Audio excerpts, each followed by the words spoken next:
Hey, what's up, zoners? If drafting rookies is not part of your fantasy football draft strategy, then you're messing up, man. And today we're going to be talking about the number one rookie from this draft class. We're talking about number 4 overall to the Arizona Cardinals, Marvin Harrison Jr., and I think he is severely underranked right now. I'm going to convince you otherwise. He's going to be shooting up your draft boards after this show, man. So we're going to get right into this. I have all my notes typed out, and I will be sharing that with you right now. All right, first off, let's look at the rookie wide receivers that have made the biggest impact in fantasy football over the last 20 years. First off, man, last year, Puka Nacua, wide receiver 4 on the season, PPR. And then, before that, Jamar Chase in 2021, his rookie season was wide receiver 5, man. Justin Jefferson, my Vikings, he finished as wide receiver 6 in 2020. OBJ, wide receiver 7 in 2014. So within the last 10 years, there have been 3 top draft prospects that have turned into top 5 wide receivers pretty much in fantasy, and then 1 sneaky dude in Puka Nacua. But if you look at the last 3 years, it is happening more often and more often. Just listen to all these wide receivers on sports talk radio shows.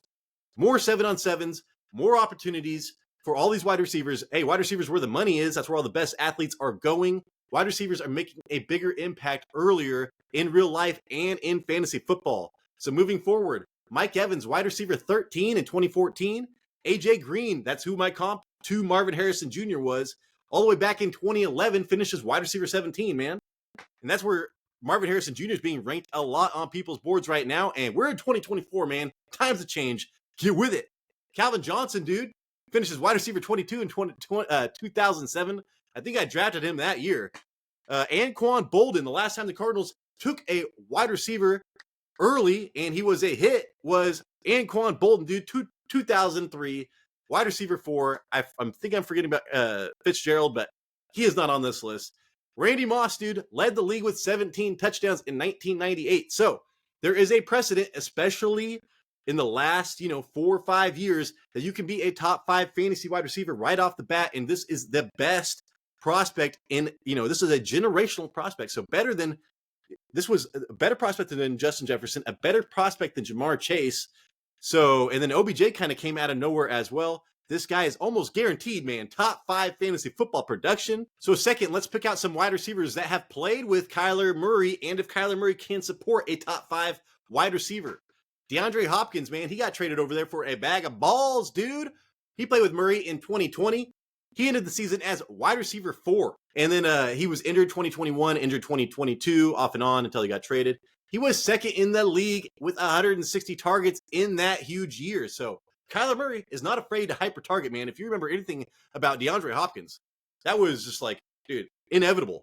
Thanos type of shit, dude.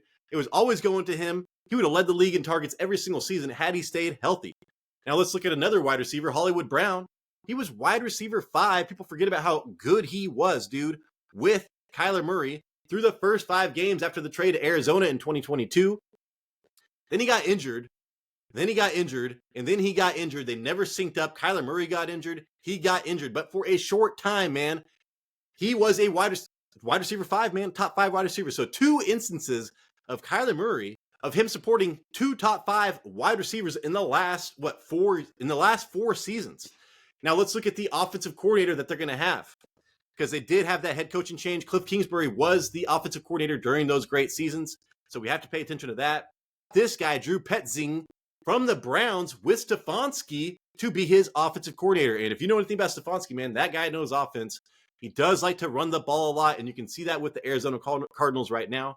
Before that, though, he was the Vikings wide receivers coach in 2019 when Diggs set a then career high in receiving yards. And then he just took it to a whole nother level after that. But still, this guy got everything he could out of Stephon Diggs. And we know what Stephon Diggs is now. He's kind of an asshole, dude. Harrison Jr. only has to compete with Michael Wilson and Greg Dortch for wide receiver targets. So this guy is probably going to get at least a 25% target share. That is what I'm projecting him. I've seen other sites that get 20 to 23. When I look at his competition and what he has done and what Kyler Murray has done in the past with wide receivers, I would not be surprised if it is over 25% on the season. Kyler Murray, dude, career 66.6 completion percentage. He's got that satanic shit going on right there, but still, that is not bad. He is a good thrower of the ball. He's got a beautiful deep ball.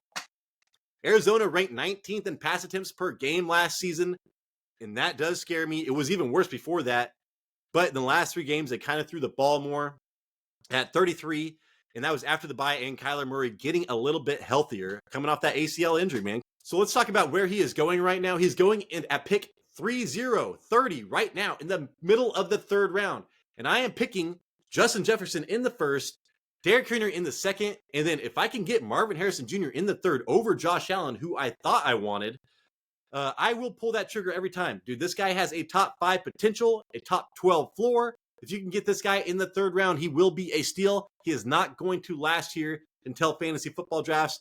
I'm telling you right now. And pick 30, dude, that is going behind players like Stephon Diggs, Michael Pittman Jr., and Mixon. So those guys were, they did well, but Stephon Diggs was like wide receiver 30 in the second half of the year. Michael Pittman Jr. is like wide receiver 13. I get he gets a lot of targets, but he does not have the talent, the upside, dude. He's not going to be a top 5 wide receiver. This guy can be, and you're getting him behind people like that. So let's see, Justin Boone, who the fantasy football world really likes his rankings, has him ranked wide receiver 15 right now, behind Deebo Samuel. Deebo Samuel was a bust until he broke out for a while, and he still had some bad games in between that. He was wide receiver 15 last year. And Chris Olave, dude, I do not trust Derek Carr, man. Do not give me Derek Carr. I don't want him. I don't want people catching passes from him, dude. No thanks. He was wide receiver 16 in 2023 as well. So people are not just recognize what the situation is, dude. I don't understand why people have this guy ranked so high or low, and I have him ranked high, man. So yes, I have him ranked wide receiver 10 right now, right between A.J. Brown and Mike Evans. I have him behind A.J. Brown, before Mike Evans, and there's a good chance he will be going up in my rankings. Hopefully he will be going up in your rankings. All right, everybody, that is the show. Thank you so much for watching. Hopefully I earned a thumbs up. Hopefully I earned a subscription, man. Please, we're trying to get to 1,000, man. Come on. We're never going to get to 1,000 unless you subscribe right now. We need it. Hey, and if you disagree with what I said, which, most people do right now, this is kind of a hot take. I'm not into hot takes, but I will die on a hill for something sometimes. And this is one of these hills I'm going to die on. So I might be dead, but please let me know in the comments, man, what you think about Marvin Harrison Jr. and where he should be ranked. Tyler Big Turd Ward, man, it's Fantasy Red Zone, and we appreciate you.